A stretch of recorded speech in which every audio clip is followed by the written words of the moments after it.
বিসমিল্লাহির রহমানির রহিম। আসসালামু আলাইকুম সবাইকে সিয়াম স্টাডি পয়েন্টের পক্ষ থেকে স্বাগতম। আজকের ভিডিওতে আমরা আলোচনা করব রসায়ন, খনিজ সম্পদ ও জীবাশ্ম জ্বালানি। এটা হচ্ছে 11 নম্বর অধ্যায়। আমরা আজকের এই ভিডিওতে কুমিল্লা বোর্ড 2024 সালে যে প্রশ্নটি এসেছিল এটা সমাধান করব।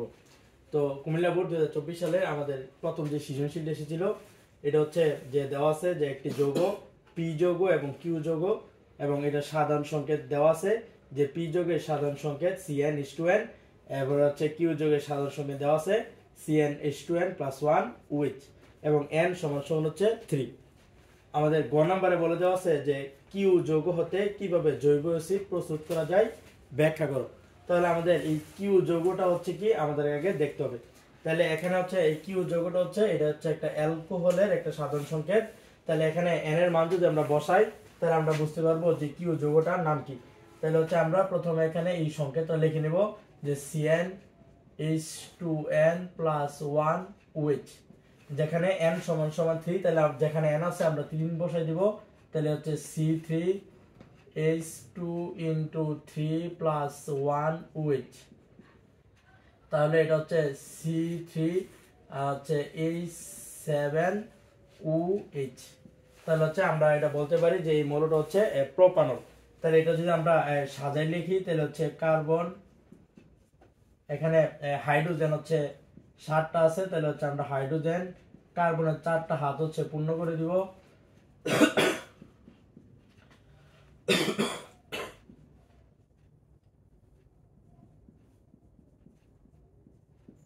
উইচ, তাহলে হচ্ছে এই মৌলটা হচ্ছে আমাদের প্রোপানল। তাহলে এটা সংকেত হচ্ছে CH3 CH2 CH2OH। তাহলে হচ্ছে আমাদের এই কিউ মৌলটি হচ্ছে প্রোপানল।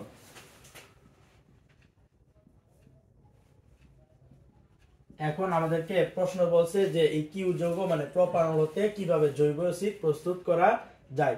তাহলে হচ্ছে আমরা জানি যে খুব সহজেই যে অ্যালকোহল থেকে জৈব অ্যাসিড প্রস্তুত করতে হলে আমাদের দুইটা ধাপ জানতে হবে। এক নাম্বার হচ্ছে যে প্রথমে হচ্ছে আমরা এই অ্যালকোহলের সাথে এই জাইমান অক্সিজেন যোগ করব এবং প্রভাবক হিসেবে কাজ করবে K2Cr2O7 এবং থাকবে হচ্ছে H2SO4। আমরা দ্বিতীয় ধাপে ঠিক এই সেম কাজটা করব যে এই প্রোপানলের সাথে আমরা জাইমান অক্সিজেন যোগ করব, এরপর হচ্ছে প্রভাবক হিসাবে পটাশিয়াম ডাইক্রোমেট এবং H2SO4 থাকবে। তাহলে হচ্ছে আমরা যদি এই দুইটা ধাপ করি তাহলে হচ্ছে আমাদের এই সমাধান হয়ে যাবে। তাহলে চলো আমরা শুরু করি। তাহলে আমরা এখানে লিখে নিব যে প্রোপানল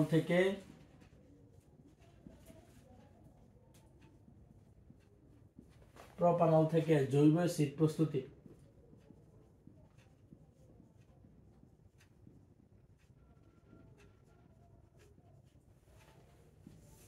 তাহলে প্রথমে হচ্ছে আমরা প্রোপানলের সংকেত লিখব যে CH3 CH2 CH2OH, এটার সাথে হচ্ছে যোগ করব জাইমান অক্সিজেন এবং প্রভাবক হিসাবে কাজ করবে পটাশিয়াম ডাইক্রোমেট K2Cr2O7 এবং H2SO4, এবং এটার সাথে বিক্রিয়া করে উৎপন্ন হবে হচ্ছে আমাদের এলডিহাইড। তাহলে এখানে এলডিহাইডের হবে হচ্ছে প্রোপানেল। তাহলে এর সংকেত হচ্ছে CH3 CH2 CHO প্লাস পানি। তাহলে এখানে উৎপন্ন হচ্ছে আমাদের প্রোপানেল।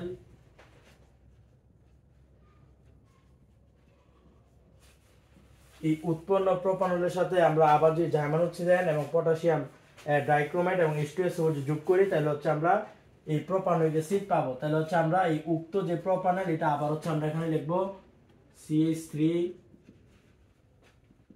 CH2 CHO প্লাস জাইমান অক্সিজেন এবং প্রভাবক হিসাবে কাজ করবে K2Cr2O7, নিচে হচ্ছে H2SO4। তাহলে হচ্ছে বিক্রিয়া যদি করি তাহলে হচ্ছে আমাদের উৎপন্ন হবে প্রোপানোইক অ্যাসিড। আমরা একটু সুবিধার্থে এখানে এই চিহ্নটা দিয়ে দেই। তাহলে হচ্ছে CH3 CH2 COOH। তাহলে হচ্ছে এখানে যেটা উৎপন্ন হয়েছে এটা হচ্ছে প্রোপানোইক অ্যাসিড।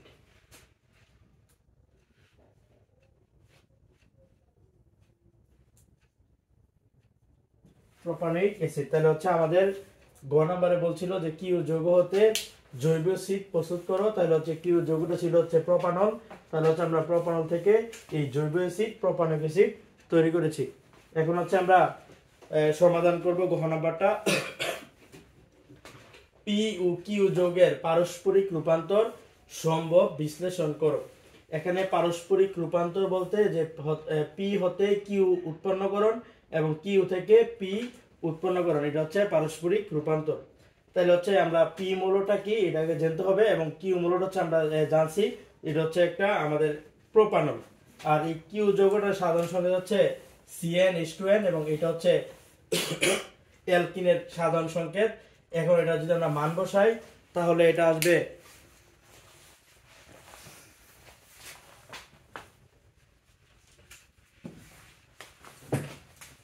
CnH2n, যদি মান বসাই তাহলে হচ্ছে C3H2 into 3, তাহলে হচ্ছে C3H6।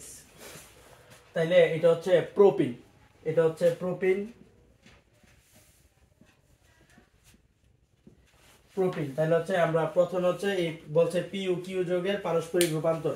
তাহলে হচ্ছে আমরা প্রথমে এই প্রোপিন থেকে আমাদের হচ্ছে প্রোপানল উৎপন্ন করতে হবে, এরপর হচ্ছে আবার এই প্রোপানল থেকে আবার হচ্ছে প্রোপিন উৎপন্ন করতে হবে। এখন হচ্ছে আমরা এই প্রোপিন থেকে প্রোপানল প্রস্তুত করব। তাহলে হচ্ছে আমরা প্রথম প্রোপিন লিখছি, তাহলে প্রোপিন থেকে প্রোপানল প্রস্তুত করতে হলে প্রথম হচ্ছে আমরা এই পানি যোগ করতে হবে। তাহলে হচ্ছে আমরা যোগ করলাম হচ্ছে পানি, এবং প্রভাবক হিসাবে আমাদের থাকবে হচ্ছে 300 ডিগ্রি সেলসিয়াস এবং হচ্ছে 60 অ্যাটম, মানে হচ্ছে এই 60 অ্যাটম এই চাপ থাকবে। এবং এখানে নিচে থাকবে হচ্ছে ফসফরিক অ্যাসিড H3PO4। তাহলে হচ্ছে এই প্রোপিনের সাথে পানি যোগ করলে এই প্রোপিনের সাথে এটা হচ্ছে প্রোপিন, এই প্রোপিনের সাথে পানি যোগ করছি এবং হচ্ছে এই প্রভাবক হিসাবে 300 ডিগ্রি সেলসিয়াস তাপমাত্রা এবং 60 অ্যাটম চাপ এবং ফসফরিক অ্যাসিড এর মাধ্যমে বিক্রিয়া করে উৎপন্ন হচ্ছে আমাদের প্রোপানল। তাহলে প্রোপানল CH3 CH2 CH2OH, তাহলে আমাদের উৎপন্ন হচ্ছে প্রোপানল। তাহলে হচ্ছে আমরা এই একটি ধাপের মাধ্যমে যে প্রোপিন থেকে প্রোপানল উৎপন্ন করছি। তাহলে আমাদেরকে বলছিল যে পি ও কিউ যৌগের পারস্পরিক রূপান্তর। তাহলে হচ্ছে আমরা প্রোপিন থেকে প্রোপানল উৎপন্ন করছি, এখন হচ্ছে আমরা প্রোপানল থেকে প্রোপিন উৎপন্ন করব। প্রোপানল থেকে প্রোপিন প্রস্তুতি। আমরা এখন প্রোপানল থেকে প্রোপিন প্রস্তুতি করব। তাহলে হচ্ছে প্রথমে আমরা এই প্রোপানলের সংকেতটা লিখব। তাহলে প্রোপানলের সংকেত হচ্ছে CH3 CH2 CH2OH। এখন এই প্রোপানল থেকে প্রোপিন উৎপন্ন করতে হলে হচ্ছে আমাদের কি করতে হবে, প্রথম হচ্ছে আমরা প্রোপানল লিখে নিছি, এটা হচ্ছে প্রোপানল। এই প্রোপানল এবং প্রভাবক হিসাবে আমাদের কাজ করবে 170 ডিগ্রি সেলসিয়াস তাপ এবং সালফিউরিক অ্যাসিড H2SO4 এবং পানি দ্বারা হচ্ছে আমাদেরকে এটা অপসারিত করতে হবে H2O।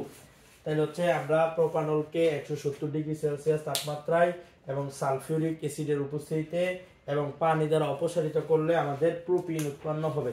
তাহলে হচ্ছে আমরা প্রোপিন লিখে এটা উৎপন্ন হচ্ছে প্রোপিন CH3 CH দ্বিবন্ধন CH2 উৎপন্ন হচ্ছে প্রোপিন।